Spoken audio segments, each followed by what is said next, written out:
كافها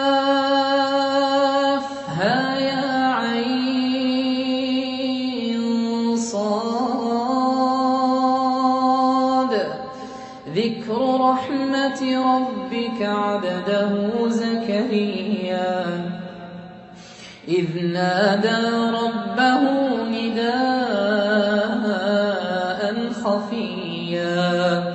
قال رب إني وهن العظم مني واشتعل الرأس شيبا ولم أكن بدعائك رب شقيا وإني خفت الموالي من ورائي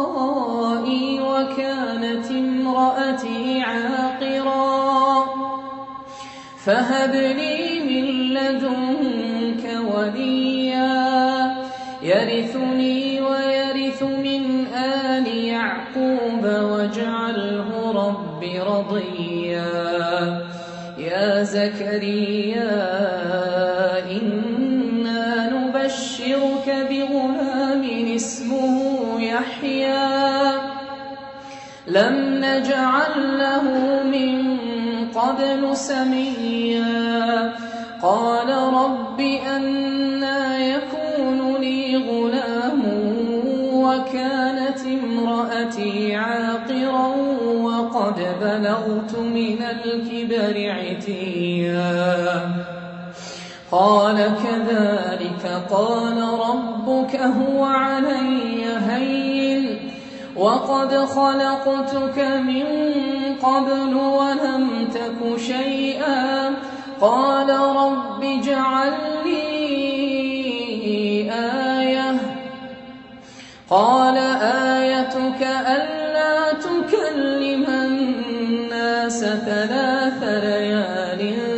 سويا فخرج على قومه من المحراب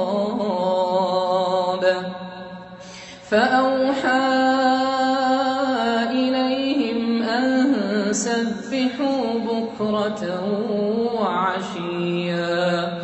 يا يحيى خذ الكتاب بقوة وآتيناه الحكم صبيا وحنانا من لدنا وزكاة وكان تقيا وبرا بوالديه ولم يكن جبارا عصيا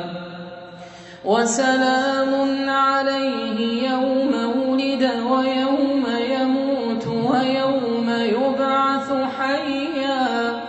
وسلام عليه يوم ولد ويوم يموت ويوم يبعث حيا واذكر في الكتاب مريم إذ انتبذت من أهلها مكانا شرقيا فاتخذت من دونهم حجابا فأرسلنا إليها روحنا فتمثل لها بشرا سويا قالت إني أعوذ بالرحمن منك إن كنت تقيا قال إنما أنا رسول ربك لأهب لك غلاما زكيا قالت أنى يكون لي غلام ولم يمسسني بشر ولم أك بغيا قال كذلك قال ربك هو علي هين ولنجعله آية للناس ورحمة منا وكان أمرا مقضيا.